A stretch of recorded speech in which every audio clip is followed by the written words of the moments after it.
Olá, boa tarde, bom dia ainda, né? Eu me chamo Tadeu Albuquerque, sou nutricionista, sou formado em nutrição com o Heitor, né? Fiz faculdade aí na Universidade Salgado de Oliveira. Sou pós-graduado na modalidade de nutrição esportiva pela Faculdade de Medicina de Ribeirão Preto da USP, em nutrição esportiva e obesidade. Também sou pós-graduado dentro do grupo INAD na parte de metabolismo e fisiologia do exercício. Tenho outra formação acadêmica, que é geografia, sou formado em geografia pela UERJ e em licenciatura plena. Também sou graduado pela UERJ em bacharel em geografia e tenho aí pós-graduação na área também de orientação, coordenação, e sou concursado pelo Estado, sou professor do Estado, sou concursado também pela Prefeitura de Búzios. E estou aí na sala de aula, mais de 15 anos aí de sala de aula, entre concursos, 11 anos. Sou um grande entusiasta do esporte, pessoal. Então, assim, eu sou praticante de corrida, é minha grande paixão a corrida. Faço canoa havaiana, malho, e atualmente o meu esporte que eu tenho praticado muito é uma coisa que não é muito convencional aqui, são os treinos persas. Eu faço chamado India Club, que são, quem olha meu Instagram, vê eu treinando, fala assim, Tadeu, que treinamentos diferentes são esses? É que é um treinamento mais para o lado do Oriente Médio, são os treinos meio diferentes, que usa muito bastões, clubes, kettlebell, mace bell, então assim, são os treinos bem diferenciados, que atualmente eu pratico muito isso. A canoa, a corrida, são meus treinamentos principais.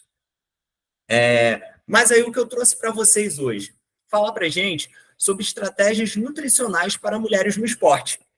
Então, assim, muitas das vezes a gente tem que pensar na composição corporal, como uma estratégia na nutrição e associada ao esporte. Porque nós, da nutrição esportiva, temos que, sim, pensar numa nutrição voltada para essa mulher atleta. Essa mulher que está ou atleta, ou essa mulher que está praticante de atividade física. E a gente tem que entender que a prática da atividade física vai fazer diferença no planejamento dietético da pessoa. E aí, pessoal, eu trago para vocês a recomposição corporal. O que significa essa recomposição corporal? Primeiramente, quando a gente pensa em recomposição corporal, a gente pensa que a pessoa tem que eliminar aquela gordurinha, o excesso de gordura, e de preferência, construir massa muscular simultaneamente. E aí, pessoal, dentro dessa lógica, a gente tem que pensar que na natureza nada se cria, tudo se transforma. E aí, um estudo bem interessante, realizado na Austrália, feito com profissionais da área da saúde, perguntou a médicos, nutricionistas, personal trainer, o que acontece com a gordura no nosso corpo? Para onde ela vai quando a gente perde peso? O que acontece com a gordura? E impressionante que muitas pessoas não sabem como funciona esse mecanismo de se desfazer da gordura. Em uma pesquisa realizada em 2014, com 150 profissionais, somente 3 responderam a pergunta certa. Vocês sabem o que acontece com a gordura, como ela sai do nosso corpo? Então, assim, algumas pessoas falaram ali que ela se transforma em energia. Outras pessoas falaram... Ela sai em CO2? Oi? Ela sai em CO2? Isso, perfeito. Então, assim, a nossa gordura, ela é eliminada principalmente através da nossa respiração. E aí, as pessoas, dentro desse sentido, a gente tem o quê? Pensando ali, a gente armazena a gordura em forma de triglicerídeo, né? E em reações bioquímicas acontecem na hora que a gente pratica atividade física que vão acelerar o nosso consumo de oxigênio, transformando aí esse excedente em dióxido de carbono, como a Patrícia falou, né? Água e ATP. Então, a energia que a gente usa no dia a dia. Então, a gente elimina a gordura dessa maneira. Então, 84% dessa gordura que a gente vai consumir, ela vai ser eliminada junto com o nosso dióxido de carbono, CO2 e a água, né? Quando a gente dá aquela respirada mais forte, sai aí essa gordura junto. Pessoal, mas é uma coisa interessante, a gente não pode pensar que ela vai ficar aquela respiração cachorrinho que a gente vai queimar a gordura. Não, é a prática de exercício físico que vai fazer isso. E também nossa respiração, nosso metabolismo no dia a dia, a gente consome esse oxigênio transformando isso. Mas quando a gente está fazendo atividade física, a gente acelera, transforma esse triglicerídeo em CO2, oxigênio e ATP, certo? 16% sai na urina e no nosso suor também.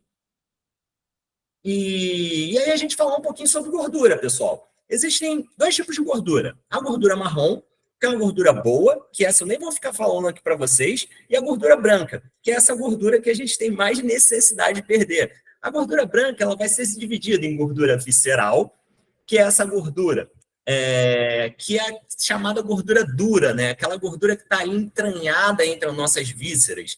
É aquela gordura que faz mal, que está responsável ali pelo aumento da nossa circunferência, também está relacionada ali à resistência à insulina, que vocês já devem ter ouvido falar bastante, pressão alta, colesterol alto, diabetes, doenças cardíacas. Essa gordura é gordura ruim, que vai fazer mal para a gente. Então, essa é a gordura que a gente tem desejo de perder. O legal disso é que ela também é uma gordura que a gente perde mais fácil. Apesar da gente achar que não, é uma gordura que a gente perde mais fácil. E a gordura branca subcutânea, que é aquela gordura das nossas dobrinhas, quando você vai fazer lá a avaliação física do paciente, que é muito importante, pensando em nutrição esportiva, você tá com um profissional que faça uma avaliação física tua, não pode ser apenas falado, observado, a gente tem que comparar dobras cutâneas da pessoa para a gente ter um parâmetro de saber onde a pessoa está perdendo mais gordura ou não. Essa gordura branca subcutânea, ela representa 90% da nossa gordura. Essa é aquela gordurinha mais chata de perder. E aí a desvantagem, né? Infelizmente, mulheres, vocês acumulam mais gordura do que homens. O que acontece com a gente, pessoal? Meu Instagram, estão perguntando aí, corre com o Nutri. A gordura nas mulheres, ela, por um processo evolutivo, se a gente pensar no processo histórico, né? Esse processo evolutivo fez com que as mulheres tivessem que guardar energia para sua gestação, até por uma privação de energia em algum momento, e outro momento também é a amamentação. Provavelmente vocês já devem ter acompanhado mulheres que perderam grande quantidade de peso mesmo durante a amamentação. A amamentação, um ato de amamentar, um dia a mulher consegue aumentar 500 calorias a mais ali no ato de estar amamentando, beleza? E quando a gente pensa em recomposição corporal, pessoal, eu trago aqui para vocês exemplos de corpo, né, das mulheres. Então, assim, tem aqui mais ou menos um perfil aqui, 50% de gordura, a mulher que está bem gordinha. E aí, essa pessoa que está bem gordinha, essa pessoa também, quando pratica atividade física, vai ter resultados mais rápido do que a pessoa que está lá com os seus 10, 12, 15% de gordura. Porque você vai conseguir você geralmente tem baixa massa muscular, vai conseguir ganhar mais massa muscular, isso vai aumentar o gasto energético teu de modo geral. E a pessoa que está lá muito sequinha, essa pessoa já vai ter mais dificuldade de queimar gordura, porque ela já não tem muita gordura para queimar. Então, é mais difícil. E aí eu trouxe para a gente como se fosse os pilares da transformação, os pilares da transformação do nosso corpo. Seria o quê? A gente é possível, a grande pergunta é possível perder gordura e ganhar massa muscular? Sim, é possível.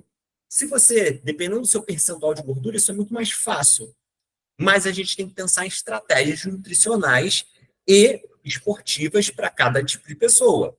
Uma coisa fundamental, é inegociável, a pessoa não pode negociar isso, são os treinos de força. A pessoa tem que fazer treino de força. O treino de força vai fazer com que você ganhe mais musculatura. O músculo consome mais energia. Então, por isso, treino de força é fundamental. Vai depender do seu objetivo. Se o objetivo é emagrecimento ou ganho de massa muscular. Se o objetivo for emagrecimento, você tem que fazer um déficit energético. Tem que gastar mais energia do que consome. Se o seu objetivo é ganho de massa muscular, às vezes você nem precisa fazer superávit energético. Com o que você tem ali de energia estocada, a gente consegue manipular isso, fazer com que a pessoa ganhe massa muscular. E aí depois a gente vai falar um pouquinho sobre treinamentos de zonas cardíacas, para a gente entender como funciona bem isso. Para mim, isso é um diferencial, fez diferença na minha vida, onde eu consegui transformar meu corpo, criar um corpo bem estético, a partir do momento que eu entendi os treinamentos por zonas cardíacas. Eu vou explicar isso para vocês. E o consumo de proteína, pessoal? A gente tem que consumir proteína. Só que o consumo de proteína ele é pouco variável em dietas de modo geral. Você vai ficar ali entre 1,4 a 2,2 gramas de proteína por quilo de peso. Uma dieta vai variar ali entre 20% e 30%, dependendo de uma pessoa normal, 15% de proteína, uma mulher normal, 15% de proteína até 30%. Mesmo assim, é uma variável grande.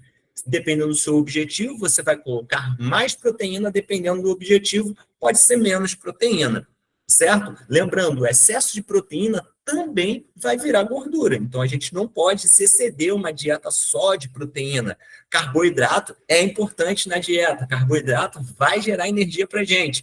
Pensando em performance esportiva, não existe nada melhor do que carboidrato. Consumo de fibras é importante para a gente, para regular o nosso intestino, para fazer parte da nossa sustentação, a gente vai conseguir segurar o alimento mais tempo. E sono adequado. Sono é muito importante. A gente costuma falar que o atleta ele dorme cedo, ele acorda cedo.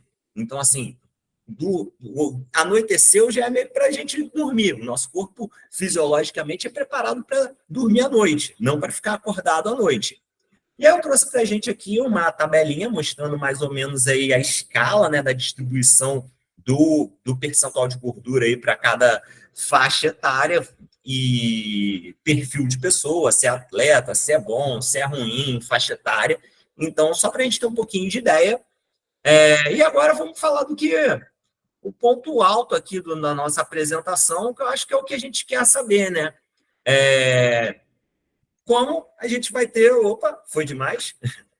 Como a gente vai falar... foi de menos? Agora sim.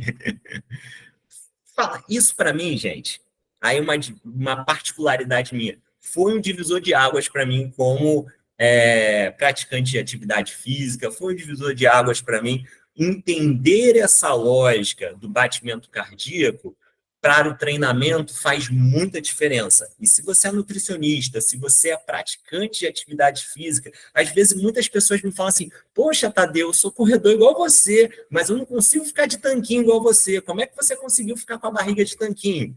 Gente, é um somatório de coisas. Você coloca ali o seu fator atividade física, seu exercício físico, mas você tem que fazer uma dieta planejada também. E assim, quando eu falo planejada, não é sofrimento, pessoal. A gente vai perceber que não é sofrimento. Eu vou trazer uma dieta aqui para vocês de referência de uma paciente minha que está se preparando para a maratona do Rio de Janeiro, os 42. E aí, pessoal, vou trazer para vocês uma coisa que às vezes a gente não vê na faculdade. É pouco falado, mas eu acho que é de suma importância. E eu trago para vocês a ideia, pessoal, de treinamento por zonas cardíacas. Isso funciona muito para corredores e para ciclistas. Treinamento por zonas cardíacas faz muita diferença para a gente. Porque o que acontece, pessoal? Cada zona cardíaca, eu botei aqui, ó, as zonas de treinamento são níveis de intensidade de exercício físico. Cada zona corresponde a um processo fisiológico diferente. Então, em cada zona cardíaca, você tem um processo fisiológico diferente. Você vai usar um substrato energético diferente. Então, isso é a chave para você entender se você quer perder a gordura, se você quer ganhar massa muscular, o que você vai consumir na sua dieta. Nutricionista, é importante você pensar nessas zonas cardíacas na hora de planejar a dieta de um paciente. Porque dependendo do treinamento da pessoa, você tem que dar um fornecimento maior de carboidrato para aquela pessoa, em horários estratégicos. Dependendo do treinamento da pessoa, do dia de treino da pessoa, você pode reduzir o carboidrato, pode até eliminar o carboidrato, já uma vez que a via daquele energética não vai ser tão utilizada. Então, vamos lá entender um pouquinho melhor o que significa isso. O que seria essa frequência cardíaca máxima? Pessoal, não funciona como relógio suíço, não é uma coisa 100% certa, mas eu trouxe aqui um cálculozinho para a gente fazer. que significa isso? Essa frequência cardíaca máxima para mulheres é diferente de homens. É um cálculo muito simples. Diminuir 226 menos sua idade. E aí a gente tem ali 226, escolhi aqui uma mulher de 30 anos. Seria a frequência cardíaca máxima dessa pessoa, 196 batimentos por minuto. E aí, a partir de regras de 3, a gente consegue fazer, por exemplo, a ideia de zonas de treinamento. O que acontece, pessoal? Eu quero que vocês foquem na zona 1 e na zona 2. O que significa isso? A zona 1, ela está ali entre 50% da sua frequência cardíaca máxima e 60% da sua frequência máxima. Pessoal, essa frequência máxima vai variar de pessoa para pessoa. Por isso que eu trouxe aqui para vocês a ideia dos relógios e pulseiras, que conta passo, que mostra ali a atividade física. Pessoal, pensa no investimento. Um reloginho desse, uma pulseirinha, uma mini band dessas,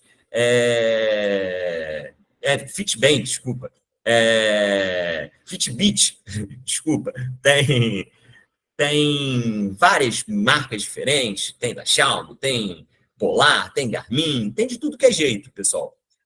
Eles contam passo, mas contam batimento cardíaco. E isso vai auxiliar muito, vai dar gráficos para a gente, que vão auxiliar a gente na hora de prescrição de um plano alimentar.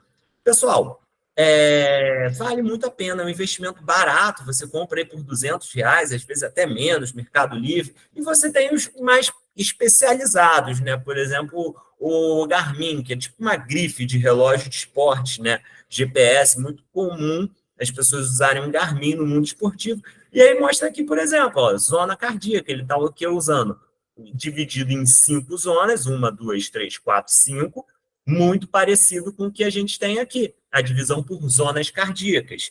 Pessoal, a zona 1, a gente usa pouquinho de carboidrato e usa mais lipídios, mais gordura. Mas é uma zona que você está ali a 50%, 60%, que você gasta pouca energia. A zona 2, que é a chamada zona endurance, é aquela zona que você fica entre 60% a 70% da sua frequência cardíaca. Essa é a zona para perder gordura, pessoal. Nessa zona cardíaca aqui, pessoal, não tem nada melhor você pensar nessa zona cardíaca para eliminar gordura durante o treino. Se você está treinando ali na Z2, onde você está entre 60% a 70% da sua frequência cardíaca, qual é o principal substrato energético que você está usando nessa zona cardíaca? Gordura.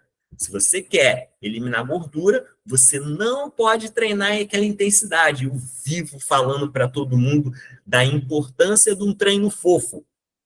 Eu sou uma pessoa que treino 7 dias na semana. Quem me vê aí na rede social, eu treinei todos os dias do ano. Eu estou com o objetivo, não sei se vou conseguir cumprir, de treinar os 366 dias desse ano, ano bissexto, por isso são 366 dias. Já estou aí na casa, sei lá, 84 treinos, e eu vou tentar treinar todos os dias.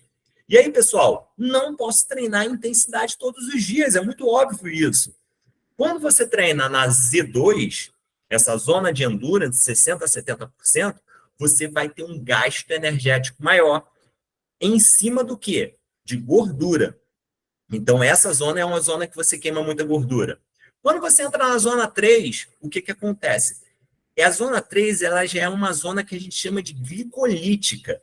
O que significa isso? Que você vai diminuir a queima de gordura, seu corpo vai produzir mais lactato e você vai gerar energia mais a partir da glicose.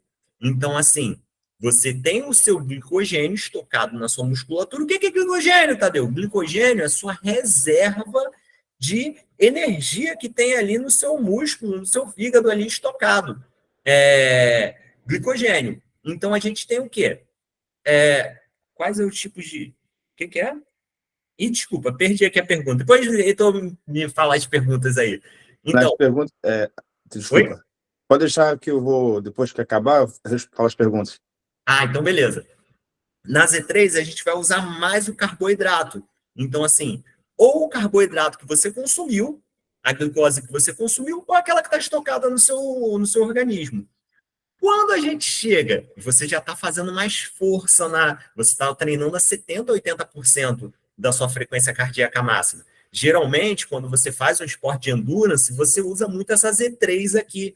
Você acaba treinando mais na Z3 e na Z4. A Z4 já é um esforço maior. A gente não consegue ficar tanto tempo em Z4. Você está treinando ali 80%, 90% da sua frequência cardíaca máxima. Então, a gente treina muito nessa Z3, Z4. Só que o que acontece, pessoal? A Z3, a Z4 e a Z5, que é a frequência, é a chamada zona de VO2 máximo, é onde você está treinando o seu esforço máximo. Essas zonas são zonas glicolíticas, que vão usar o quê? Como fonte de energia. Na Z4 e na Z5, pessoal, acabou o uso de gordura. A gordura tem que ter aquele rolê todo de quem está fazendo nutrição aí, sabe que é o ciclo de Krebs. É um rolê muito grande para a gente queimar gordura. Não é fácil queimar gordura. O corpo vai dar sempre preferência por queimar carboidrato. E pensa no seguinte, agora vamos raciocinar juntos. Se você está fazendo um treinamento, está gerando um grande esforço físico, seu corpo demanda de muita energia, você já depletou, já usou todo o seu glicogênio que estava estocado, não tem mais glicose circulante ali suficiente na corrente sanguínea. Você ou vai ter um apagão, vai desmaiar, nosso corpo é preparado para evitar esses apagões, senão imagina, desmaiou, bum, bateu de cabeça no chão, já era.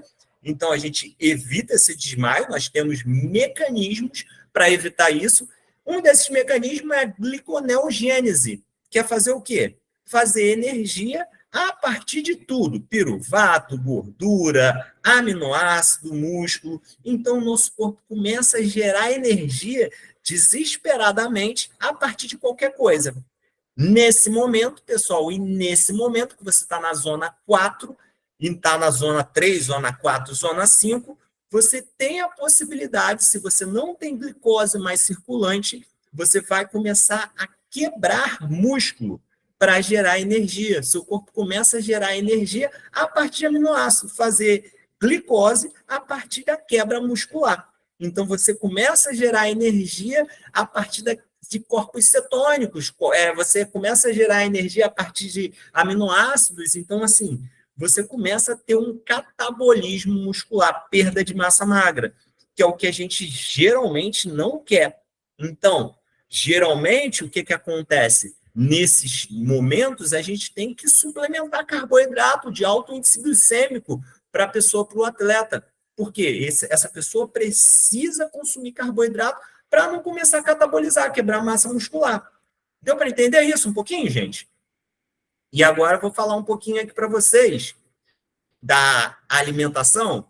Antes de ir para a alimentação, eu vou falar um pouquinho aqui sobre treino de força. O que acontece? Nós temos treino de força, isso é bem interessante. Hipertrofia muscular, crescer massa muscular. A hipertrofia muscular, ela não necessariamente precisa ser aquela carga pesadona que você, mulher, vai fazer ali no agachamento para ficar com aquela perna tipo Graciane.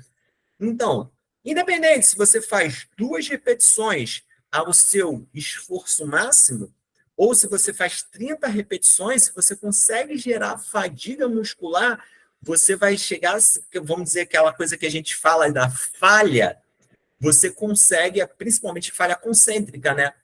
Você consegue estar ali gerando adaptações fisiológicas no seu corpo, junto ao consumo de proteína, que vai fazer com que seu corpo comece a se recuperar, criando maior massa muscular, beleza? Agora, se o seu objetivo é ganho de força, e aí é diferente hipertrofia e ganho de força, você precisa sim colocar mais cargas.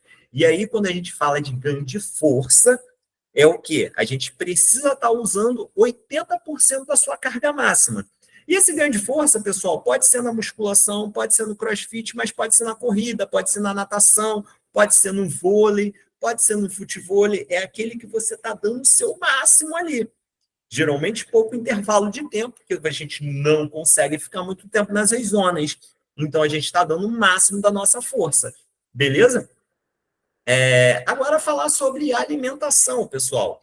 Como funciona a alimentação? A alimentação, a gente deve consumir ali a proteína. A proteína é o alvo-chave da dieta, de um atleta. Então, pessoas normais ficam ali no consumo de proteína entre 15% a 20% do seu JET. Existe o JET, é o gasto energético total. Então, a gente fala ali uma dieta, que você fez ali um planejamento, você tem que ter ali de 15% a 20% do seu gasto energético total com proteína, uma pessoa convencional. Agora, se tratando de atleta, a gente deve consumir um pouquinho mais de proteína. A gente coloca essa proteína entre 20% a 30% de proteína, que seria uma proteína ótima para as pessoas atletas. E a gente coloca ali, se fosse mais ou menos calculando por quilo de peso, 1,6 gramas por quilo de peso a 2,2 gramas por quilo de peso de proteína. Pessoal, eu gosto sempre de usar os menores. A proteína ela traz muita saciedade para a gente. Então, eu gosto de calcular ali 1,6, mas se a pessoa é uma pessoa do bodybuilder, a gente coloca mais proteína, tá? A proteína, às vezes, supera, em alguns casos, ali a casos de 45%, 50%. Eu, particularmente, não atendo muito esse público, atendo mais o público de endurance, gosto de trabalhar 1,6 gramas por quilo de peso para pessoas, para mulheres atletas. Pessoal, essa quantidade de proteína é suficiente para a gente estar fazendo biossíntese muscular. A gente vai estar fazendo melhor ali adaptações fisiológicas à nossa musculatura. Consumo de carboidrato, pessoal. O carboidrato ele é a chave do processo, pessoal. Você precisa de carboidrato para performar no esporte. Não tem como performar no esporte. Ah, mas eu vejo o podcast, sei lá, atletas low carb. Cara, tem gente que consegue treinar bem, mas eu fico pensando, se eu desse um carboidratozinho para esse cara que consegue chegar em 19º lugar num Ironman, eu acho que o cara chegaria em primeiro lugar. Porque o carboidrato ele está relacionado à geração de energia, gente. Então, você vai performar mais no esporte com carboidrato. Então, a gente precisa do carboidrato. Então, o carboidrato ele fica entre 40% a 60%. Então, dependendo do que for, a gente pode fazer uma dietinha low carb, em algum momento, fazer ciclos de carboidrato, também é uma estratégia legal. Mas a gente sempre joga ali entre 40% a 60%. Corredores, de modo geral, os corredores de elite, os quenianos, esse pessoal eles usam aí na casa dos 60% até 65% de carboidrato na sua dieta. Só que são pessoas que praticam muito exercício físico, tá bom, gente? Consumo de lipídios, gordura, de modo geral, a gente calcula ali entre 20% a 30% também. Fica ali entre 0,8 a 1,2 gramas por quilo de peso de lipídios. E agora, Heitor, me desculpa, eu esqueci de tirar aqui a questão das dosagens. Vou falar rapidinho aqui sobre os suplementos que a gente chama de ergogênicos. Tadeu, Oi? não tem problema não. É só para reforçar o pessoal que, como você já falou já também, não é uma forma genérica. Vai variar, como ele está falando ali. Tá tranquilo. Isso, perfeito, perfeito. Pessoal, suplementação. Existem os suplementos esteroidais no mundo do esporte, que eu particularmente sou contra, não gosto, não aconselho, não uso. Então, assim, e existem os suplementos que a gente chama de ergogênicos, que são aqueles que vão melhorar a performance física tua de forma natural. E aqui eu estou falando daqueles que o Colégio Americano de Medicina Esportiva, que é a maior representação que a gente tem aí da medicina no esporte, o Instituto Australiano de Medicina Esportiva, que são as maiores referências no esporte que nós temos, colocam como suplementos ergogênicos. O que são isso? São aqueles suplementos que vão melhorar a sua performance física. E são 5 que vão melhorar a sua performance física, comprovado pela ciência. Que vai ser a cafeína. E aí, pessoal, a cafeína ela é de uso agudo. O que a gente faz? A cafeína, ela usa ela e daqui a 15 minutos, meia hora, 1 hora, a gente vai ter o pico plasmático dela e a ação dela maior. Como funciona a cafeína, pessoal? Quando a gente gera energia, a gente gera o ATP, trifosfato de adenosina, não é isso? Que é o ATP, trifosfato de adenosina. A quebra do fosfato gera energia, só que a gente fica cheio de adenosina. O que faz com essa adenosina? Parte dessa adenosina está ali no nosso cérebro e ela vai se ligar aos receptores dos nossos neurônios. É como se fosse uma chave fechadura. Imagina que nós temos aqui a fechadura, é o receptor no neurônio, a adenosina liga-se a esse receptor e, pum, desliga o nosso neurônio, causando uma fadiga neuromotora na gente. A gente sente um cansaço quando está fazendo atividade física.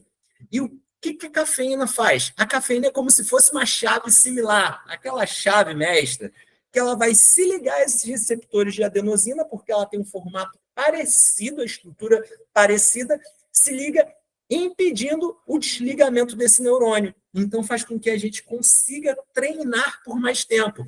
Só que o que eu falo sempre para todo mundo, a cafeína é fantástica, melhora muito a nossa performance física, faz com que a gente treine muito melhor, só que ela causa um rebote. O que é isso?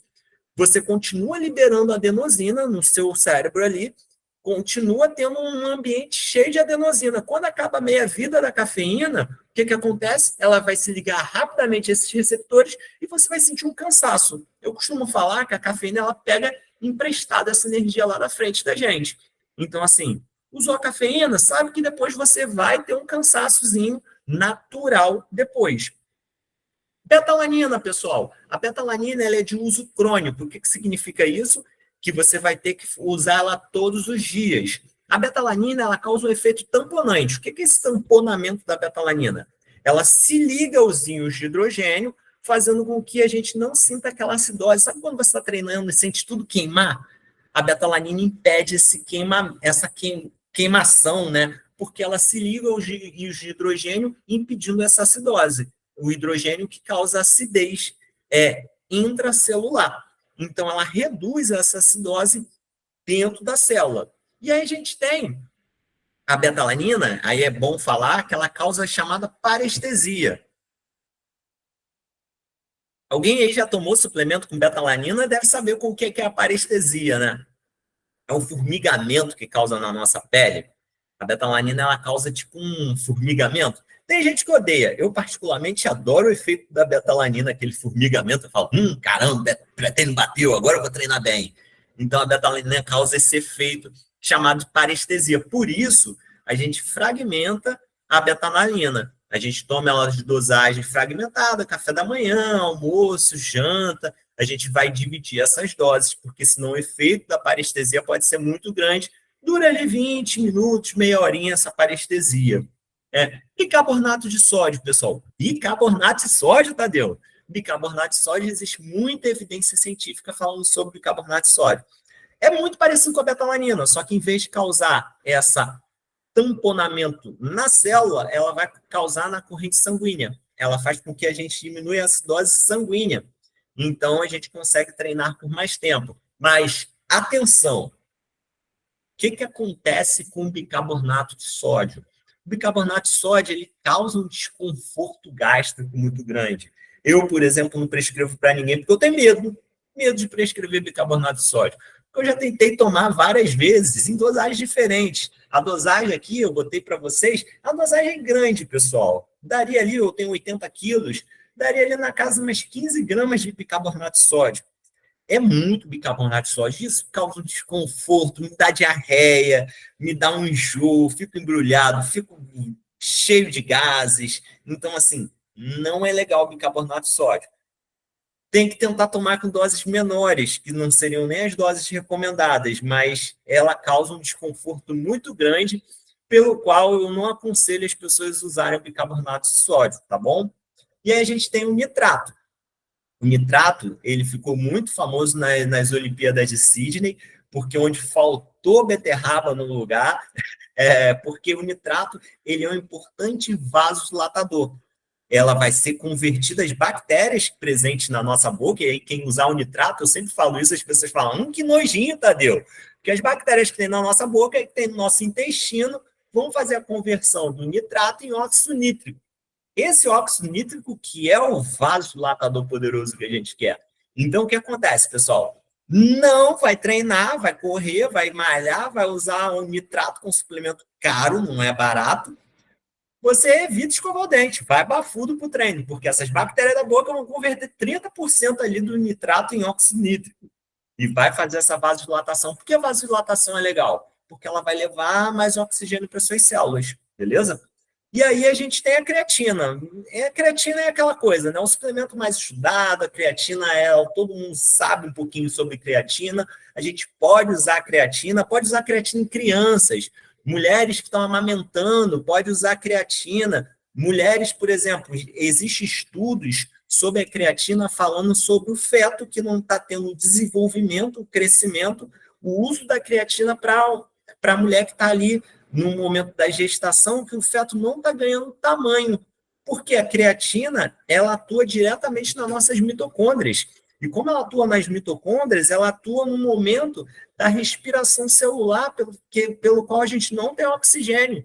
Então, olha que legal, a creatina gera uma energia para a gente na ausência de oxigênio. Então, aquela energia rápida, a creatina pode ajudar no crescimento do feto. Então, assim, a gente pode pensar na creatina para várias funções cognitivas, porque ela atua diretamente no nosso sistema energético. E o nosso cérebro consome muita energia. Então, por isso, a creatina ela é muito utilizada hoje e não existe problema na utilização de creatina. Tá bom, gente? Salvo em caso de pessoas com deficiência renal, a gente faz ali ponderações para ter um acompanhamento. Mas não é por causa da creatina, é por causa do problema que a pessoa já tem com ela. Tá bom? A creatina e a betalanina são de uso crônico. Imagina esse copinho aqui. Eu posso fazer, por exemplo, supercompensação, que é usar ela, deixar um estoque dela, eu faço uma dose de ataque, uso 20 gramas junto com carboidrato ao longo do dia, fracionado, 5 de manhã, 5 do almoço, 5 da tarde, 5 da janta, encho o copo e depois ali dos 5 primeiros dias eu começo a fazer doses menores, de 3 graminhas ali só para manutenção da creatina, que é um aminoácido natural que nós produzimos no nosso corpo, tá bom, gente? E agora, pessoal, eu nem sei se estou me alongando demais, mas eu vou falar um pouquinho sobre planejamento alimentar aqui para vocês. Eu trouxe aqui, a pedido do meu grande amigo Heitor, pô, Tadeu, por que você não traz um plano alimentar mostrando como que é feita uma dieta para uma mulher atleta?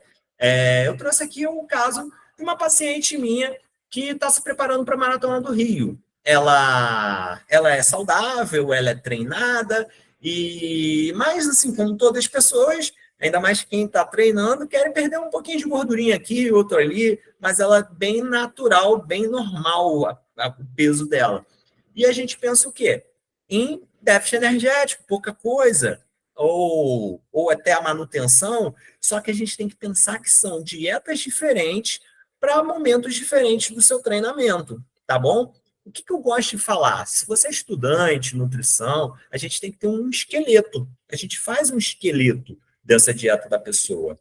E ali a gente muda, alguns momentos, alguma coisa. A gente muda a estratégia, principalmente no pré-treino, no intratreino, no pós-treino. É esses momentos que a gente muda. Mas se a gente ficar mexendo muito, dá muito trabalho. Então a gente faz um esqueleto, uma estrutura básica, e a gente mexe na dieta ali próximo aos intervalos do treino, um dia que a pessoa vai treinar mais longo, um dia que a pessoa vai treinar mais forte, a gente faz esse tipo de estratégia, tá bom?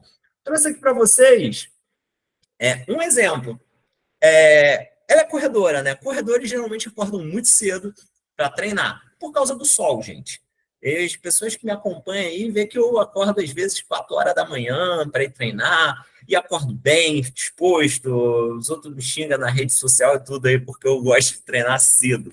E aí, pessoal, quando a gente pensa em treinamento, se a pessoa acorda às 5h30 da manhã para treinar, e essa pessoa vai lá usar, por exemplo, começar a treinar às 6 horas da manhã, 6h30.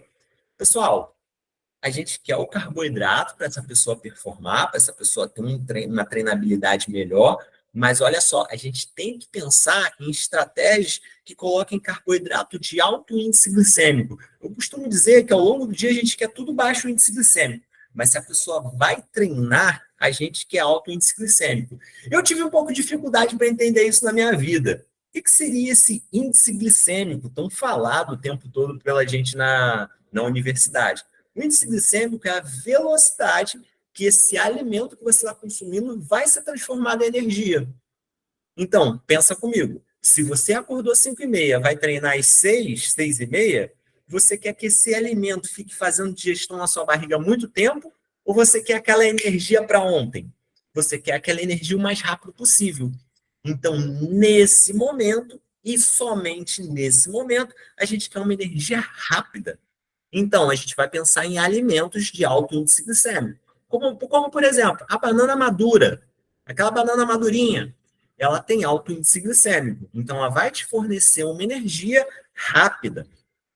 O doce de leite, mulheres que amam doce, momento melhor na sua vida para consumir um docinho é antes do treino. E aí todo mundo sai feliz, satisfeito, alegre, quando você bota um doce de leite na dieta da pessoa. E aí, pessoal, doce de leite entra muito bem ali antes do treinamento. Cacau em pó tem os chamados fitoquímicos, que são substâncias antioxidantes, que são muito boas para o nosso organismo, que vão estar ajudando a gente na recuperação, na manutenção do treino. Então, a gente bota o cacau em pó.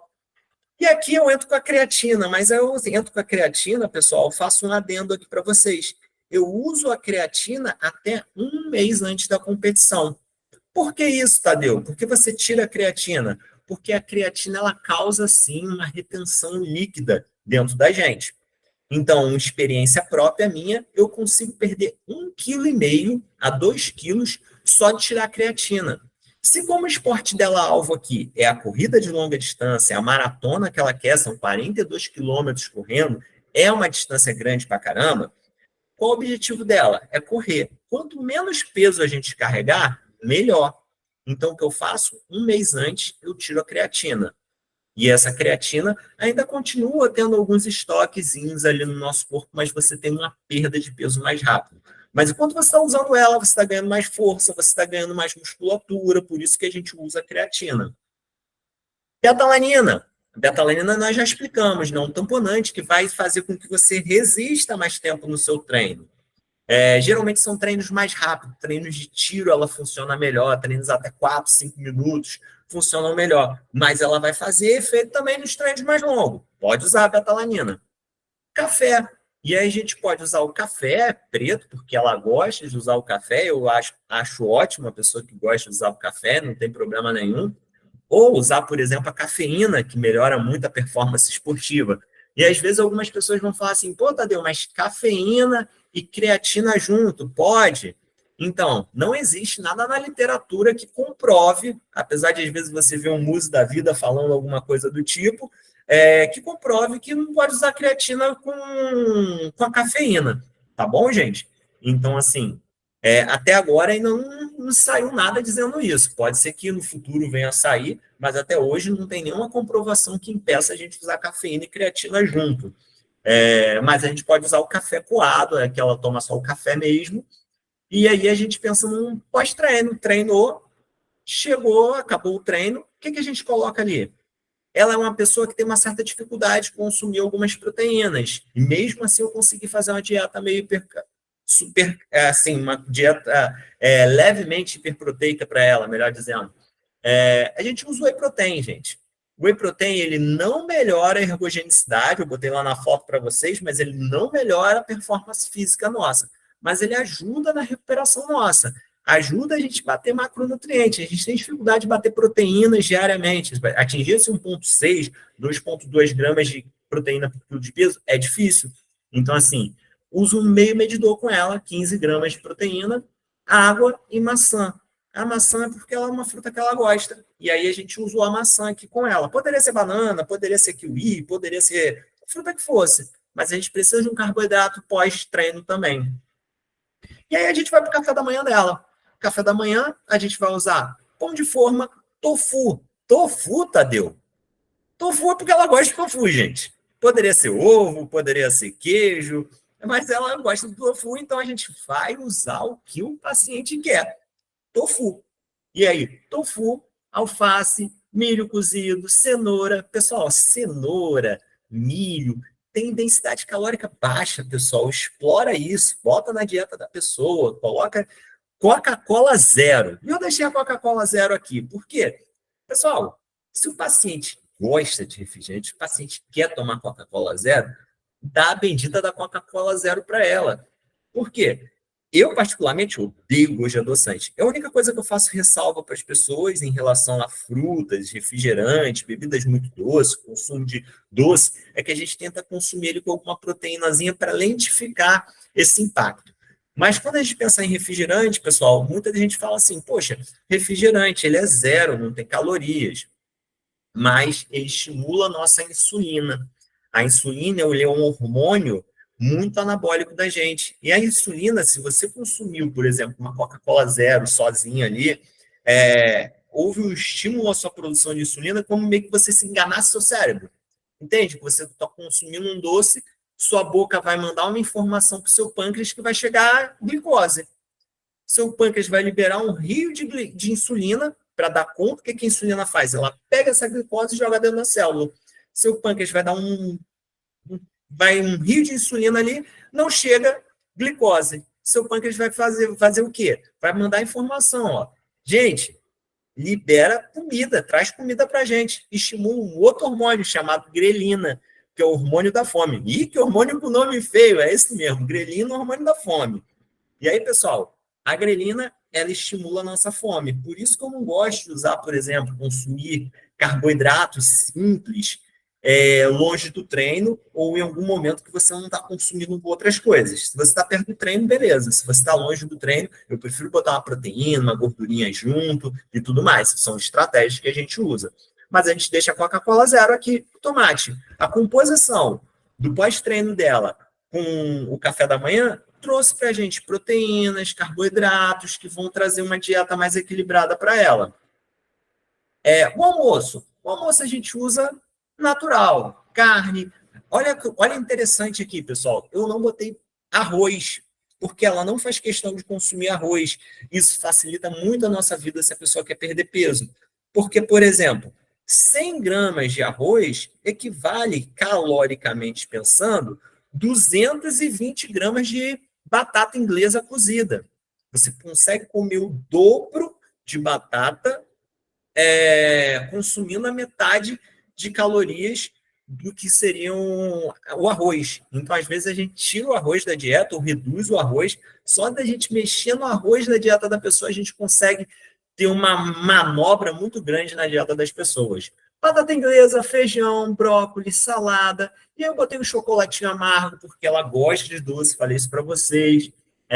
E a betalanina de novo. A betalanina casa bem com carboidrato, então junto com refeições. Lanche. Coloquei aqui morango. Morango é uma fruta vermelha de baixa caloria, não tem poucas calorias, então a gente usou 10 unidades. Farelo de aveia, que tem muita fibra. Semente de chia, porque dá aquela crocânciazinha, a pessoa gosta. Leite. E aí a gente conseguiu fazer ali uma vitamina, ou às vezes até comer. Às vezes a gente troca esse leite por um iogurte. E a gente consegue até comer na colher também, se a pessoa quiser. Aqui no caso a gente já falava vitamina, mas pode ser feito também através do iogurte ali na colher para a gente. O jantar, a gente meio que repete um pouco o que foi feito no almoço, só que a gente traz aqui o frango dessa vez, a batata cozida, o feijão, ela não tem problema algum com gases, então a gente pode usar o feijão à noite. Pessoa que tem aquele problema de fazer digestão mais complicada com feijão, a gente tira o feijão. Mas o feijão ele é um alimento, pensando em calorias, melhor do que o arroz, porque ele tem densidade calórica menor. Salada, trouxe novamente a Coca-Cola zero para ela, porque ela gosta da Coca, é uma pessoa que tomava Coca-Cola o dia todo, então assim, não vou tirar a Coca-Cola da pessoa. E trouxe doce de leite. Doce de leite, Tadeu. O doce de leite ele não tem tanta caloria assim e já serve como substrato energético para ela no dia seguinte, já que ela vai treinar cedo, certo? E aí, pessoal, a divisão dela de macronutrientes ficou a seguinte: ela ficou com uma dieta mais ou menos na casa de 1.613 calorias, na qual proteína, lembra que eu falei? De até 30%, 29,9. Ufa! Até 30% de proteína. Lipídios, 26,3. Como a gente tinha falado, né? Ficar ali abaixo dos 30, entre 20 e 30. Carboidrato, entre 40 e 60, que a gente colocou lá. Eu gosto de trabalhar 40, 50. 43,9. Então, a gente tem uma dieta bem bacana aqui, com horários estratégicos para a nutrição dela. Guarda esse número, pessoal. 1.613 calorias.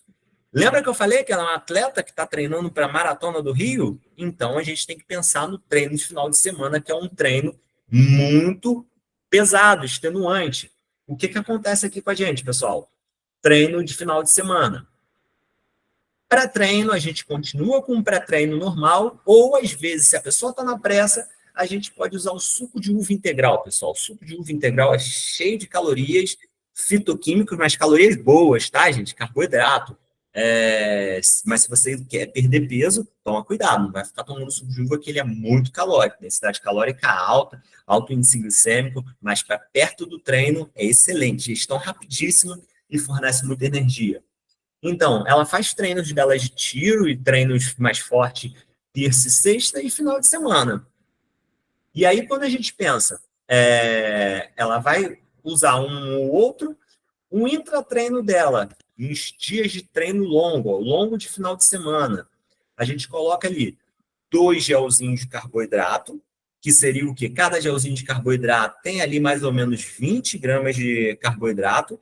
A gente fala que na nutrição esportiva a gente precisa, de modo geral, entre 30 a 60 gramas de carboidrato por hora. Então, assim, lembra que eu falei? A gente vai correr aqui, ela vai correr na Z3 e na Z4, predominantemente, uma maratona. Então, ela vai usar as zonas cardíacas glicolíticas, vai estar gastando mais glicose. Então, nessa zona cardíaca, a gente está usando o quê? Mais fornecimento de glicose. Então, ali a gente vai botar 2 gelzinhos, 40 gramas de carboidrato. Água, sempre consome o gel com água, porque senão pode causar uma desbiose ali, uma diarreia. A partir de 1h30, usa um isotônico, porque a gente sente uma falta de sódio para a questão da bomba de sódio e potássio, então a gente precisa do sódio nesse momento. Então a gente usa o Gatorade ou o outro isotônico. Gatorade eu botei a marca porque é mais comum a gente falar Gatorade mesmo. Depois das 2 horas, pode repetir o gel? Pode. Pode usar o Gatorade? Pode. Mas pode usar também bananadas, rapadura, uva passas. Então, aqui a gente usou 2 bananadas com água também, porque a gente vai ter um fornecimento ali de mais ou menos umas 30 gramas de carboidrato de alto índice glicêmico. Depois, ali, a gente usa a bananinha passas, e também a gente tem ali mais uns 20 gramas de carbo para ela. Beleza, gente? E aí, opa, dei uma olha aqui. Não estou conseguindo. Foi. Tá. Depois que ela acabou o longão dela, pessoal, a gente precisa entrar com a proteína rápida, é o chamado 4x1, básico da nutrição. A gente faz uma porção de 4 carboidrato para 1 de proteína. O que seria isso? A gente usa o whey protein, que é prático, acabou de treinar, bota o wheyzinho na garrafa, bum, chacoalhou, bebeu, e a gente usa o carboidrato. E aqui a gente está usando a maçã, porque eu falei que ela gosta de maçã, a uva preta, a uva passa preta, aquela uvinha passa, porque ela é alto índice glicêmico, tem carboidrato, e pensa o seguinte, pessoal, tu acabou de fazer um treino de mais de 2 horas, 2 horas e meia, ela está correndo aí na casa dos 24 quilômetros no final de semana. O que acontece? Você precisa, gastou todo o seu estoque de glicogênio, gastou toda a sua energia que tinha no seu corpo, você precisa repor essa energia rapidamente. Então, por isso a gente tem que entrar com carboidrato rápido. Proteína também, a gente fala que é uma janela metabólica da pessoa, que a gente vai fazer a recuperação muscular nesse momento, muito bem-vinda usar a proteína e o carboidrato. Depois o café da manhã, gente. Agora o café da manhã já é um café da manhã mais robusto, que a gente vai usar pão de forma, ovo de galinha, 2 ovos, 2 fatias de pão, vai fazer um sanduichão para ela, e a gente ainda vai colocar aqui mais as outras 15 gramas de proteína aqui, para ter uma dosagem maior de proteína para ela, e um suco de laranja, que tem alto índice glicêmico ali também, para trazer uma recuperação mais rápida. O que eu costumo falar, melhor pré-treino que existe é seu pós-treino. Então, assim, acabou de treinar, é o seu primeiro pré-treino, você vai treinar de novo no outro dia, ou daqui a 2 dias, então, assim, usa carboidrato e proteína. Almoço, agora a gente usa a estrutura do esqueleto que a gente já tinha. O almoço a gente mantém o almoço como estava. O resto do dia, a gente mantém as refeições como estava. Aqui eu vi agora que eu dei um molezinho aqui, pessoal. Esse ômega 3 deveria estar junto com o almoço. Tem muito problema? Não, não tem muito problema, mas como o ômega 3 ele é lipossolúvel, ele é melhor estar perto de gordura, gente. Então, assim, deu um molezinho aqui, mas a gente deve colocar ele, que ele ajuda na recuperação muscular, aumenta nosso perfil de colesterol bom, o HDL, que é aquele colesterol bom, ajuda na recuperação muscular, beleza? A janta, a gente mantém a janta dela como estava anteriormente. E aí, pessoal, o que aconteceu para a gente? Lembra que eu falei para vocês darem um foco naquele valor calórico, que estava 1.600 calorias? Olha o que aconteceu no final de semana. Eu trouxe para ela uma dieta de 2.420 calorias. Eu aumentei 800 calorias na dieta dela. Mas, Tadeu, muita caloria. Ela correu por 2 horas e meia, gente. Eu preciso aumentar a caloria dela. O que eu fiz aqui, ó, eu trouxe mais carboidrato para ela. A dieta dela subiu de 43% de carboidrato para 55,5% de carboidrato, porque a gente precisa de mais energia para ela enquanto ela está treinando. A proteína dela diminuiu um pouquinho, mas está acima dos 20%. Então, saiu de 29% para 24%. O lipídio dela caiu, foi de 24, sei lá, alguma coisa assim do tipo, foi para 20. Então, a gente está tudo normo, mas a gente está pensando numa estratégia individualizada para o esporte. Beleza, gente? E é isso. Heitorzão, agora é contigo. Eu acho que eu extrapolei meu tempo, né? Tadeu, cara, você é demais, cara. Você não extrapolou, mas não tem problema, não. Deixa eu te falar. Deixa seu contato, sua rede social, mostra aí, por favor. Tá Meu pedindo. contato, onde... Não tem uma parte de contato ou não? Não fez, Ah, não? tá. Deixa eu... Eu Deixa botei aí. só o Instagram, né? O Corre com o Nutri, mas se quiser meu telefone... Como Tem um escreve? número comercial? Tem, deixa eu pegar aqui. Não, Eu não bota. sei o telefone lá da clínica. Um minutinho só. Ah, tá. Tá. Vou botar aqui no chat. Põe aí para mim, então. 99 Peraí, 23 peraí, rapidinho. 66 446. Peraí, DDD 21, né? Isso, 21.